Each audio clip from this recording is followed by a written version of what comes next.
Goa Organics వారి skin care, hair care, wellness products కోసం AP, తెలంగాణలో డిస్ట్రిబ్యూటర్లు కావాలన్న వివరాలకు స్క్రీన్ పైన ఉన్న నెంబర్కి కాల్ చేయండి. నిన్న మొన్నటి వరకు ఆంధ్రప్రదేశ్ ఎన్నికలపై ఒక్కటే చర్చ. ఎన్నికలు ఎలా జరుగుతాయి, పోలింగ్ సరళి ఎలా ఉండబోతోంది అని. ఎన్నికలు అయిపోయాయి. ఎన్నికల్లో ఓటర్లు పోటెత్తారు. ఉవ్వెత్తున ఎగసిపడిన కెరటంలా వచ్చి ప్రజలు ఓట్లు వేశారు. అయితే పెరిగిన పోటింగ్ సరళి తమకు అనుకూలమని ప్రధాన ప్రతిపక్షాలు ధీమాతో ఉన్నాయి. సోమవారం పోలింగ్ పై సీఎం జగన్ సోషల్ మీడియా ద్వారా స్పందించారు.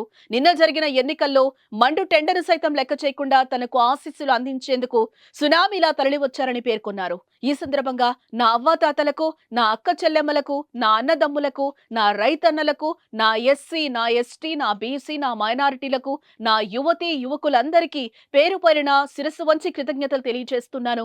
మన వైసీపీ కోసం చెమటోడ్చి శ్రమించిన నా కార్యకర్తలందరికీ హృదయపూర్వక కృతజ్ఞతలు. ఇప్పటి వరకు సాగిన మన సుపరిపాలన మరింత మెరుగ్గా కొనసాగుతుందని హామీ ఇస్తున్నాను అంటూ సీఎం జగన్ ట్వీట్ చేశారు. ఎన్నికల తర్వాత సీఎం జగన్ ఫస్ట్ రియాక్షన్ ఇది. మొత్తానికి ఏదేమైనా ఏపీలో ఎన్నికలు ఎవరికి ఫేవర్ గా ఉన్నాయో తెలియాలంటే జూన్ 4 వరకు ఆగాల్సిందే.